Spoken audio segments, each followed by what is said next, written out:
Welcome to Boring Topics. The Soviet Union was a superstate that straddled the East and the West geographically, reaching from Europe in the West to Asia in the East. It bordered countries like Poland and Norway on the one extreme, and North Korea and China on the other. Spanning almost the equivalent of the entire continent of North America, it challenged the United States in size and influence as one of the two superpowers of the 20th century. But who were the men who headed this superstate, whose collapse in 1991 led to the creation of 15 nations, including Russia? How many were there during the Soviet Union's existence from 1922 to 1991? Did the Soviet Union have presidents, prime ministers, or czars? Well, the answer to those questions is that the Soviet Union didn't have presidents, other than when they did, but we will get to that. They didn't have prime ministers. Russia does now, but the Soviet Union and Russia are separate political entities. And czars were what the head of the government of Russia was called prior to the communist overthrow of the Romanov dynasty, so ably shown in Don Bluth's Anastasia, and the establishment of the Soviet Union in 1922. The political head of the Soviet Union was a position that did not technically exist, although there was a position titled the Premier of the Soviet Union. Practically speaking, the head of the Soviet Union was whoever controlled the Communist Party of the Soviet Union and held its de facto top slot, a position whose name underwent multiple changes over the 69 years of the Soviet Union's formal existence. At the start of the Soviet Union's formal existence in 1922, that position was called the Chairman of the Council of People's Commissars of the Soviet Union. Then after Lenin's death, the position of General Secretary of the Central Committee of the Communist Party became the controlling one. Then that name was abolished in 1952, and the position was renamed First Secretary in 1953.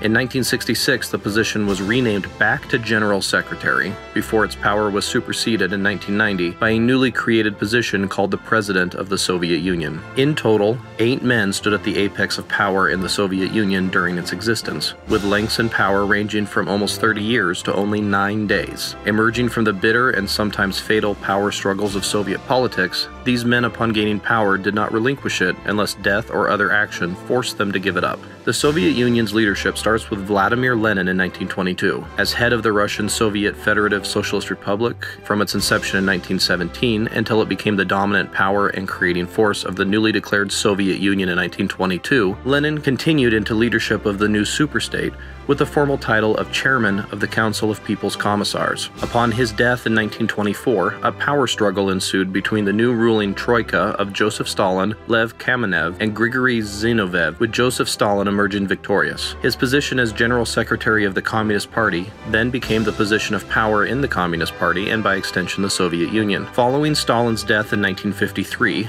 Georgy Malenkov took power, but lasted less than a month before losing a power struggle to Nikita Khrushchev, who took over what was formerly known as the General Secretary of the Communist Party, but was now known as the First Secretary of the Communist Party. Although Malenkov tried to use the position of Premier of the Soviet Union to springboard himself back to power, after a failed coup attempt against Khrushchev in 1957, he was exiled to Kazakhstan and in 1961 expelled from the Communist Party. Khrushchev himself lost a power struggle in 1964 and was stripped of all his posts and sent into enforced retirement. His replacement was a former protege, Leonid Brezhnev, who oversaw the removal of Khrushchev and took over the position of First Secretary, which was then renamed back to General Secretary several years later. Brezhnev stayed in office until his death on November 10, 1982, with his last years marked by an increasingly hard-to-hide collapse into senility. On November 12, 1982, Yuri Andropov took over and lasted a year and a half before dying in office on February 9, 1984. On February 13, 1984, Konstantin Chernenko took power and headed the Soviet Union until he too died in office just over a year later on March 10, 1985. The final General Secretary was Mikhail Gorbachev, who took power on March 11, 1985, and remained in that position until resigning from it on August 24, 1991.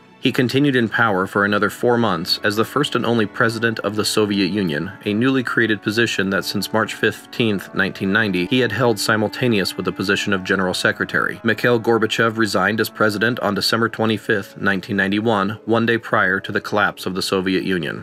Still alive today at 87, he is the sole living leader of the former communist superpower. Thanks for watching. If you enjoyed this video, please hit the like and subscribe buttons. More videos are coming soon.